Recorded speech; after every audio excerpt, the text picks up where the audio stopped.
Hello friends, राष्ट्रीय Gokul mission नाम तो सुना होगा आपने, लेकिन यूपीएससी ने इस स्कीम को इतने ट्रिकी वे में पूछा कि बहुत लोग कंफ्यूज हो गए।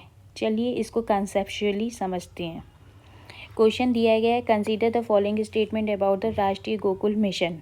दो स्टेटमेंट दिए गए हैं। Statement 1, it is important for the upliftment of rural poor as majority of low producing indigenous animals are with small and marginal farmer and landless labour.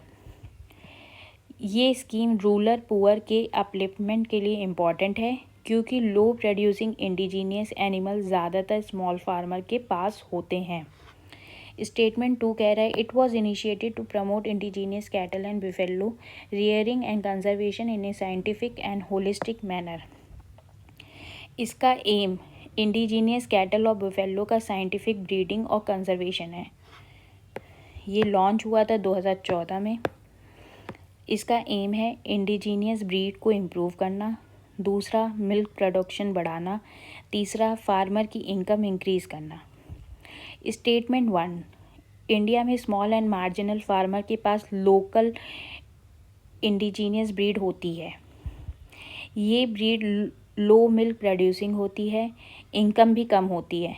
राष्ट्रीय गोकुल मिशन इस ब्रीड को इम्प्रूव करता है और प्रोडक्टिविटी बढ़ाता है। रिजल्ट में क्या मिलता है, फार्मर की इनकम बढ़ती है और रूरल पुअर अपलिफ्ट होते हैं। इसका मतलब स्टेटमेंट 1 सही है।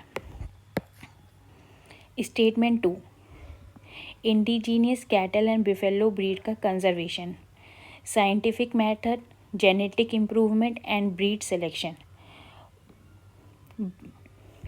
इसका मतलब स्टेटमेंट 2 भी सही है। Statement 1 and statement 2 are correct. तो ऑप्शन में दिया है only 1, only 2, B option B only 2, option C both and 1 and 2, option D neither 1 nor 2। इसका सही आंसर हो जाएगा ऑप्शन सी बोथ 1 एंड 2।